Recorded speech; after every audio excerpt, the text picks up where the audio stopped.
we do have the pleasure of showing off someone that's a bit more popular in the overall Warhammer community, is Mr. Initiative James Jones. So if you're not familiar exactly who that is, but it sounds familiar, Mr. James Jones is actually one of the guest regular players on 40K and 40 Minutes. He pretty much is the exclusive Ork player there, which is something that I like very much, because at least when you see him on there, you know he's getting some good reps in the Orks and playing them correctly, no matter how much he plays nicely with the other fellow 40K and 40 Minutes guys. So Mr. Initiative Jones was at a team event. At this team event, which was known as, let me put it back upstream before I start doing random things. The team event was Hammertime Teams Evolution. And Mr. Initiative Jones' team was actually the Battle Ready Brawlers. Right here, so you guys watch on screen. Yeah, Battle Ready Brawlers. Right here, you can see in the final, showing us a little sneak peek. In the final round, they did end up winning as a round and getting first place as a team. So shout out to Battle Brawlers and Mr. Initiative Jones. But we're covering him, as he was also the best performing Ork player,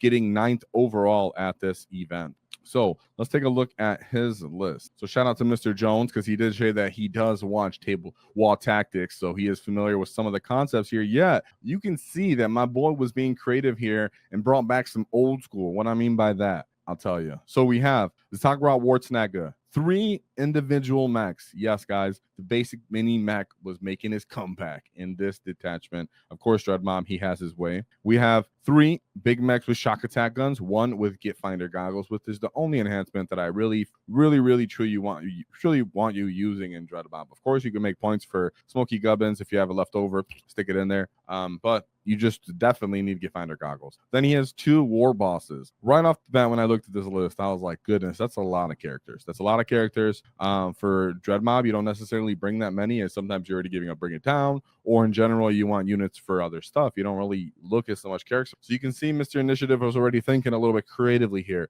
Well, let's unpack it a little more, though. He has 3 10-man units of boys. Of course, boys are automatically great utility, sticky objective, skirmishing, trading, being in the way. Boys are just great for that. All-rounders. He has 1 big unit of grots for, of course, the super grots, which are almost mandatory at this point in my heart in Dread Mob when you're running them. Reactive move on the wall of 12 inches is obnoxious. The ability to scout is also very, very potent right now in Nexus. 2 small units of grots. I find that's the key point if you're going to use them to either screen your backfield, or you can flex on that little unit, put it in reserve, put it right in the front line, run towards an objective, whatever. 2 units of Storm Boys, 2 5-man units of Flash Gitz, 3 units of Lootas, all of them with rockets. Of course, like we talked about several times here, it's based off a preference. If you have rockets, you are most undoubtedly looking at, I have to shoot Terminators, I get blast, I get flat 3 damage. If you're looking at custom Mega Blasters, you might be thinking, I need the flat 3 shot and the D6 damage potentially for vehicles. So those are the 2 general school of thoughts on what they prefer, but Mr. Jones said all rockets for this. And then we have 2 units of 5 Nobz with Power Claws, followed by 5 individual trucks. Right away, once I kind of took a second, well, not right away.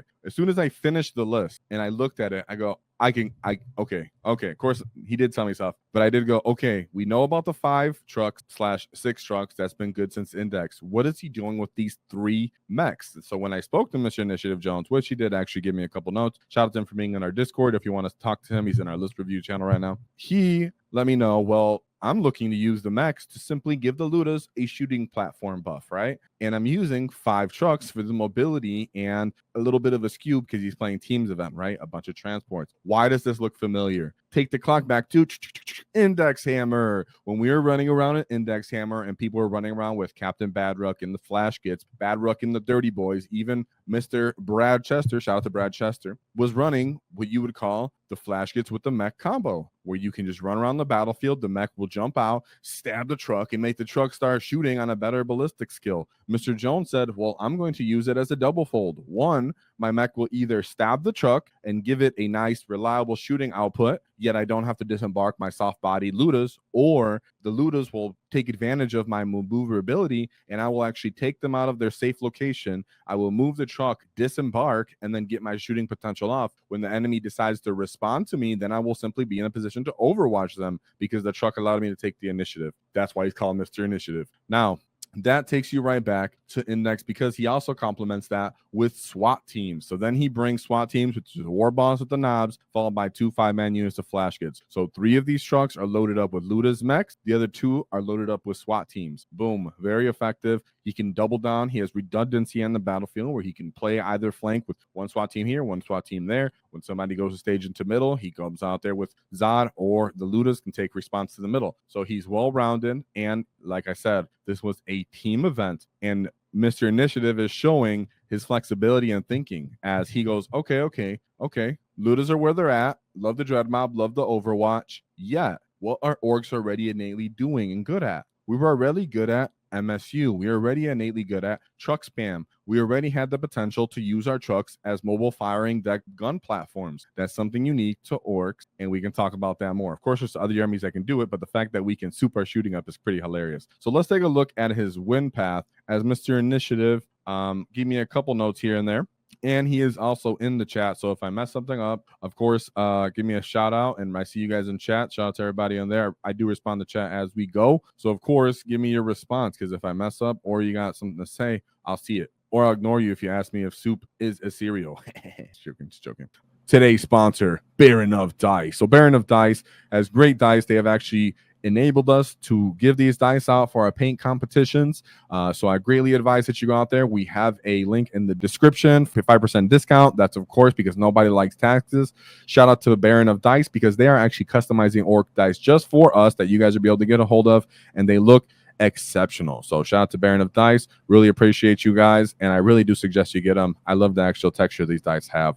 Beautiful, beautiful, beautiful. All right, so for his first matchup, he went into Necrons, Hypercrypt Legion. Fun. Talk about kickback, right? So we have a Hexmark, we have the Silent King, we have the Hexmark Destroyer, a Locust Lord, a Transcendent Catan, a Catan of the Nightbringer, and then, of course, like I said, the Silent King. Automatically, he's going back for the Catan spam. The reason the Silent King is there is because he has an aura where the Catans can ignore modifiers. Therefore, they can actually fight on their best ballistic skill, their winning potential, everything like that. Of course, between his big Minears, they can also pop transports. They can assist in that factor too. We have 2 units of Death Marks, followed by 1 3-man unit of heavy Locust Destroyers, 2 Doomsday Ark, and a Triac Stalker. So he's very much looking forward to bully you with the Catans, stand pretty much behind terrain while he can, and then slowly move into, Hypercrypt into position with the Silent King or his Necrons, as he can put the pressure on you while he has Doom Ark sitting positions to shoot, Triac Stalker sitting position to shoot. Maybe they can redeploy. It's all very janky. The Death Marks, I believe, are in infiltrators as well. Sorry, I almost had a brain fart there. So he's hoping to get the initiative and take the board right away. Yeah, our boy, Mr. James Jones, said, really, as far as this one, there was no major note. As he knew very well what the Necron player was trying to do here. The list first speaks for itself. He's going to walk onto the middle of the table. He's going to walk onto the objective and say, can you kill me? And Mr. Initiative Jones replied, yes, I can. Yes, I can. So as people found the objectives, it played directly into what his list wanted to do, getting all the rerolls, being able to throttle damage. Like I said, sure, Warhorde can do it too. But then you need Gaz kind of in there to deal with all these Catans, right? You're looking for your B-Snagger boys. You're looking for Unbridled Carnage. You're really setting it up on the wall. Yet in this factor, you're letting them do what they want while you're still holding the board and staying in your transports kind of safe. You can stage them and have smaller profiles as the Necrons go into position. They stay on the terrain and you go, oh, here we go. Right? As the modifiers work as well, when they do half your damage, when you add damage onto the back of that, then it ends up still being at least flat damage too. Of course, you can choose to go lethals on that. That way you can just innately wound the Necrons, and Necrons hate just volume of fire. That's why you can also do it with B-Snagger boys and stuff like that, but it doesn't necessarily work that way. Of course, you can roll D6 damages on these. The fact that your rockets go from 3, then they get half down to 2, and then +1 again means they get 3 again. It's fantastic. Not to mention your flash kids can pop lethals. He has a bunch of boys, so you can still OC them as the ones that are, as he's focusing down one each turn, the boys can go and simply walk onto the objective and say, no, you can't get me. You do have to be sensitive because the Cthulhuns can still kill you if you're too bold. So don't be too bold. Just systematically dissect them as you can do this, but it still works. Yeah, and it was turn 3 that he pretty much went onto the objective, Mr. Jones said. But like his note said, there was nothing really creative there. He knew what the Necron was going to do. He was pretty much taking you to a stat check, perfect for a team's event, and that's why Mr. Jones was able to overcome him because he had just what it takes. And that's what I'm talking about with Dread Mob, guys. It gives you that reaction. Don't forget, he had Zod take up positioning, bog down the Cthulhuns with that. All the Cthulhuns can get volumed by the Grot pistols. He can chip them down with that too. It gets freaking hilarious, all the damage he gets done. Now, in his second matchup, Mr. Initiative went into Space Wolves. Now, for the most part, Space Wolves can do rough work into Orks. We do have tools into beating them. It is a skill player thing. Sometimes it matters who goes first. There's a bunch of notes into that. But in this case, Mr. Jones actually plays Space Wolves competitively, quite commonly as well. That means he knew exactly what this player was looking to do. So let's take a look at this player's Space Wolves list. So it is a Stormlast Task Force, followed by Bjorn the Fell-Handed. Of course, Bjorn is brutal. His Vect/Vect, giving CP additional cost aura is obnoxious. He has a great durability profile for, well, let's say normal Warhorde potential, right? Because if you're playing Warhorde into Stormlands or into Space Wolves as a whole, and Bjorn on the table, he's pretty much checking you in the wall. He's walking right up to the middle of you and he's going, yeah, you gonna pop them strats? You gonna set them strats right in front of me because you have to, because all you're doing is melee. Yet the Dread Mob actually has potential to pop all these strats out of his range, making it so you can actually throttle into him and the rest of his army outside of his dictations, right? So then you have a lieutenant with a combi weapon. He usually dictates an objective because when we roll 1s to wound. Logan Grimnar. Then he has 3 mounted characters. So 2 of them are Thunderwolf battle leaders on Thunderwolves, and then 1 is a Wolf Lord. Of course, they have to come in from the battlefield, the basic loadout for this detachment. Then you have an Assault Intercessor Squad, a basic Intercessor Squad, Impulsor, 1 Inceptor Man unit, a 3-man unit, 1 Infiltrator unit, 1 Scout unit, some Sky Claws, and then simply 2 units of Thunderwolf Cavalry, not the full brick. He did bring 1 big brick and then 1 little unit, followed by a Canis Rex. So that was a bit different that there's actually a Canis Rex on that, right? Make sure I didn't mess that up. Yeah, that there's a Canis Rex on this list. But Mr. Initiative Jones said, hey, man, I kind of knew what I was trying to do, what he was trying to do here. Therefore, I played it a little bit relaxed. But he was able to pick up his Thunderwolf Cavalry unit, the big 1 unit, in just 1 activation on one turn by just simply waiting and letting him stage in the middle objectives. Guys, Zagra Wartsnaga also dictates your ability to force them to stand on these objectives. He's gonna stand in the way, or you can just make pockets with Zod sometimes. And be like, well, you can walk up and try to charge me, but you can stand right here in this objective, and then boom, you start getting overwatched. And that's how it simply works redundantly. I know you've heard this before possibly, but we're trying to show you that's how you're playing Dread Mob and you're playing with Lootas. It is about you are baiting them to stand on the objectives, because as soon as the enemy doesn't have to, and they can just play the game and they kind of ignore you and try to just kill you, that's where issues can arise. That's why I'm so favoring Zod. In this case, he was saying that he used odd units to bum rush kind of some of the infiltrators and maybe some of the scouts, using the truck to actually allow him to move the Lootas into position and not have to wait for him to get in the line of sight, and targeting lanes is kind of the big factor here. And I can see that sometimes when you're playing with those Lootas and you're playing on this Dread Mob list, this Daka WAAAGH, since your Lootas, you just don't move very well at all, right? Let's just say it. You really are just, I hope I deploy these guys well and get where I need to get. That's where Mr. Initiative Jones was actually like, okay, my trucks can allow me to dictate and shoot people even when they're maybe on their home field objective, and shoot them where they're even on that objective, and kind of take them down with that clays. He said, in this game, I used the dogs to flank and take his home. Oh, Zod. Sorry, I was like, dogs. Yeah, he used Zod to take the flank and take his home objective. And that's what I tell people when they're using Zod is not a I turn you turn 1 and throw you away, and then everybody gets to kill you for free units. Sometimes he is, right? In some matchups, which we'll talk about later. But in this matchup, he pretty much used him to run up the side of the battlefield and then try to take home objective. Of course, his reactive move or his base 12-inch move, and then the ability to advance and charge makes it so you can just run up and take someone's whole objectives. You should be trying to do that every single game with Zod. So shout out to him for taking that one out. I'm sure Canis Rex was a headache where he did kill. That's why he got 12 points there, but a win's a win. So great job there. Let's go into his third game, where it was Death Guard. He right in the Death Guard players list, he goes, ever wonder what it's like hitting on 5s? Wait no longer. It's like he was looking for Ork players with that back clap, and I'm glad Mr. Initiative checked him on that with the chin check, because the Dread Mob didn't have to deal with that. So he has Biologist Putrefier, a Foul Blightspawn, a Mortanion, and then Typhus. He has one big unit of 10 Plague Marines, followed by 4 5-man units of Plague Marines, followed by 3 Rhinos, 2 Mephitic Blight Haulers, 1 20-man unit of Poxwalkers, a 10-man unit of Poxwalkers, and then 3 Nurgling units, one of those being a nice thick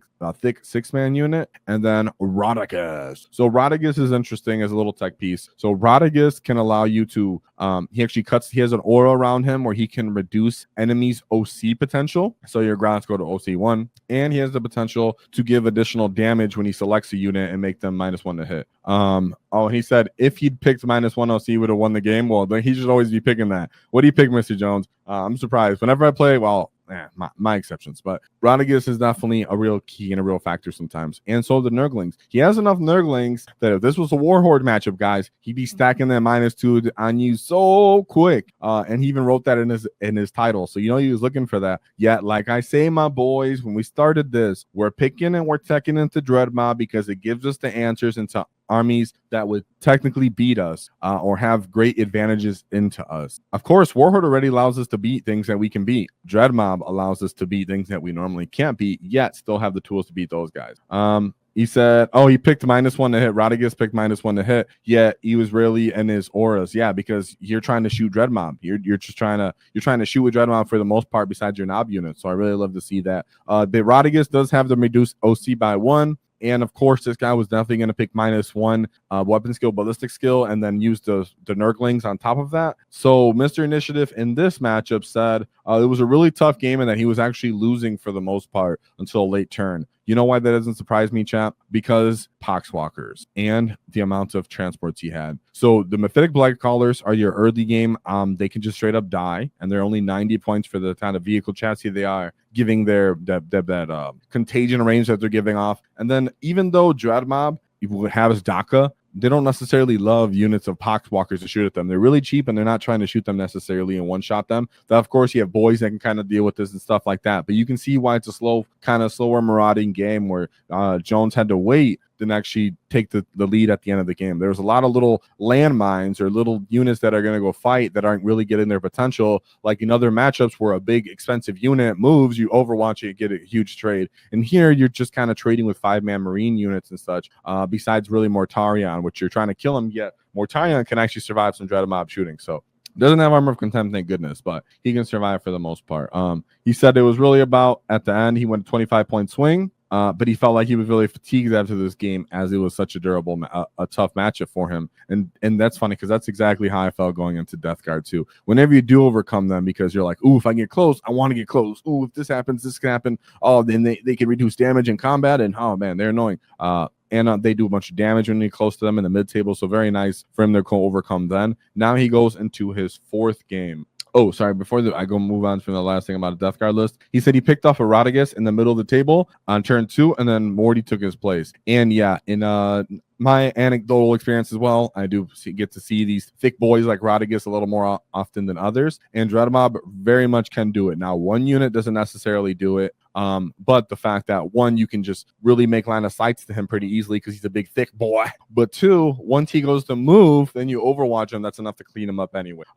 He doesn't have great armor saves. The great unclean ones and the Rodigus have just base like 4-up saves, so they can actually be pulled down pretty reliably, and they don't reduce damage to shooting. So of course they have great invulns, but just volume by attrition, baby, just like orcs handle any other big problems. So going into his 4th game, he had to deal with the Leagues of Votann. Now, Leagues of Votann have actually been giving us big old headaches in Alaprai Nexus. A little bit in they've been doing it in the beginning of the edition as well, while we were in Index Hammer. Near the end of our Index Hammer, the Leagues of Votann were giving us a hard time as well. Yeah, here we are, and Leagues of Votann is making their rise as a very annoying gatekeeper. And Mr. Initiative Jones, in his notes, said he was really concerned of this matchup, but once he realized how the opponent had deployed, it released some of the tension. So let's take a look at the opponent's list. We have 2 Iron Here champions and a Call, followed by 2 units of Hurricane Warriors, 1 unit of Chthonian Berserkers, followed by 3 10-man units of mini marine terminators, followed by 3 3-man units of pioneers, and 1 big old hecaton land fortress. I feel like there's something missing here. No. I'm surprised there's no like Jaegers on this list. Am I missing them? I don't see any Jaegers. Okay. Now, as for this matchup, the right off the bat, what Mr. Jones said is this Hecaton Land Fortress down here, even though Mr. Jones let him know that he can overwatch when people on objectives, reroll when he's on an objective, the opponent left this big old thick vehicle on his deployment, and turn 1, boom, Mr. Jones went for it and blew him up. After that, he was really focused on scoring secondaries. He really pressured the objectives with something like Zod, SWAT teams, trucks always being able to go up there. And he pretty much forced the Terminators to come out. He kept putting chaff and crappy units out there to kind of get on the objectives. Hey, come over here. Remember, guys, boys will just go sticky that objectives. So something has to go get it in response. That means something is getting on the objectives. So the Lootas now definitely have something to shoot when they get on that objectives. A lot of the time when you're using Dread Mob and the Lootas, that's the point of the boys. The boys go out there, they go, they sticky that objective, because the objectives become sticky after the end of any phase. So even if you advance on the objectives, they're like, sticky, yeah, and they'll get shot away. That's fine. The enemy has to end up moving on to that objectives. Boom. As soon as they move on to objectives, you start getting your shooting phase going, because, hey, your Lootas anyways is pretty much the shooting phase at that point. So it was very much a draw them in, chip them in with damage, and then as they draw in and they jumped on the objectives, he countered them with Nobz and war bosses and the counter punching and picked them up off the objective. He said Nobz were a big factor in that win, in that matchup, because they didn't have a lot of AP. So he got a 16-point win there. It ended up being his biggest game. It's funny, the game matchup he was most worried about ended up being the best scoring game for him. So shout out to Mr. Jones. And last, but certainly not least, he went into the Tyranids. Now, this was his one and only loss. He did do 4-1, and he finally lost the final matchup. Yeah, in his notes, he said that he actually asked for this game.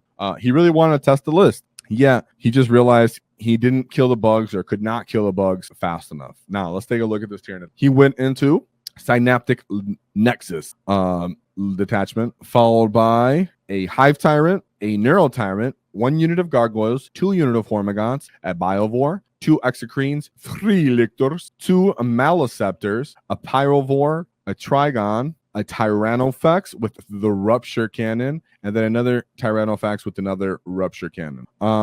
Right here, guys, I want to pull out the Maleceptor. Now, if you guys don't know, let's say you just watch some stats and you hear about different armies and whatever it may be, you guys have constantly been hearing that Tyranids suck. And you know what? Tyranids do suck, or for the most part really did suck into the vast majority of the meta. Yet Tyranids have, for the most part, done very well into orcs, besides when bully boys were around. And it's because units like this. The Maleceptor is pretty much the biggest component of this. So the Maleceptor not only has a 6-inch aura of -1 to hit, but you subtract 1 from the hit roll. But if the enemy is below half strength, they also subtract 1 from the wound roll when they're in range of him. He is T11 with a 3-up armor save, a 4-up invuln, 14 wounds. He has range weapons that are blast at only 18-inch range, but it's C6 plus 3, strength 10, -2, flat 3 damage. And then he has scything weapons, which are damage D6 plus 1 for his strike, and then for his sweep, it's strength 7, -1, 2 damage. And usually you'd be like, that's not a big deal. The thing is, it's only 170 points, pretty cheap for that, but that there's a bunch of other monsters that end up being on this list. And in Nexus, even Tyranid monsters that typically don't have invulns end up popping invulns, which typically for orcs we're like, whatever, we can't really get over it. Well, when you have shock attack guns, you can usually actually pull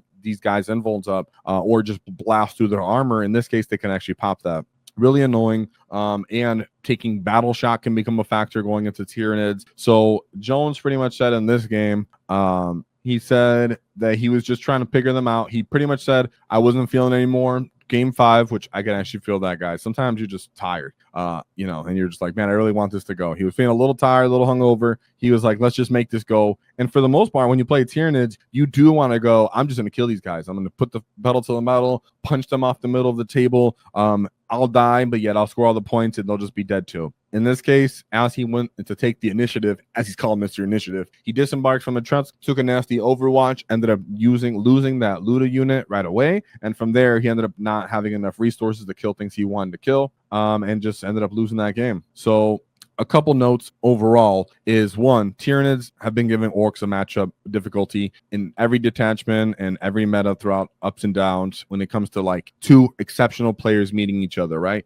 If it's like, no offense, a casual Tyranid player and a casual Ork player, or even a mediocre Tyranid player, their army is a bit, you know, similar to Guard, right? Where it takes a bit to get the most potential out of them. Some of their bugs, if they get tagged, they don't do anything for the rest of the game. In this detachment, though, they can fall back and shoot and charge for 1 CP if they have access. But there's ways that Tyranids can end up sucking and doing pretty bad. So if you play them with Warhorde, you play a bunch of Beast Snaggle boys and some Squigs, sometimes you just run them over. Yet when you play an exceptional Tyranid player who knows how to use the gargoyles for their double movement so they can screen you right away, when they know how to force you to take battle shock so they can wound you better, when they know how to get all the extra creens to actually get line of sight and stack the shooting potential into you, it makes a big difference. Overwatch from their flamethrower type weapons is a big factor too. Ignoring cover with something like this Pyovor when he runs in. All of these things play factors for a Tyranids that actually get you. So when you play them at the top, at the end of a tournament or at the top table, you're getting the most usually out of these Tyranids. And in that case, they have great tools into us because they have really cheap chaff that can screen us and that is actually pretty fast, and things like Gargoyle and Hormigons. They also have cheap monsters that actually require us to really throttle our damage into them, and we can actually bounce sometimes. In this detachment, they don't have feel no pains, but in other ones they do.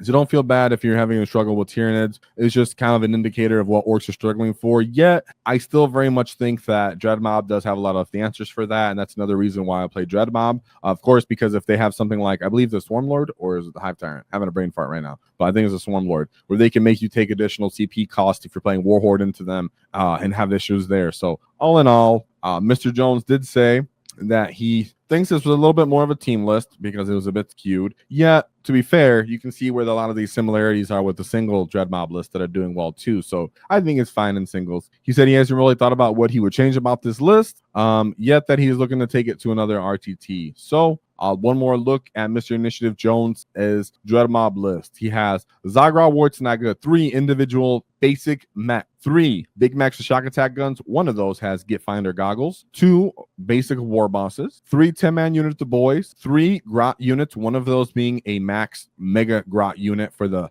super runts, 2 storm boys, followed by 2 5-man units of flash kits, 3 max unit of Lootas. Every spanner has a rocket. 2 units of Nobz with power claws for those sweet SWAT teams right alongside the flash kits. 5 trucks. The Lootas embarked inside of 3 of these trucks. The mech was able to allow them to move around the battlefield, give them a little tag to actually shoot better, or give the Lootas the ability to take the initiative. So that is all for Mr. James Jones and his initiative mob with the Dread Mob. So shout out to you, Mr. James Jones, in the chat. And like he said, he knows Jordan, very top level Tyranid player. Of course, that's always a factor too, right, guys? That's why we do this and we look at context of how things go, because that's the only way you really get to see the true win path of a player. If you enjoyed the clip, check out the full video here. If you'd like to see more tactics, click here. Let's get stuck in, lads!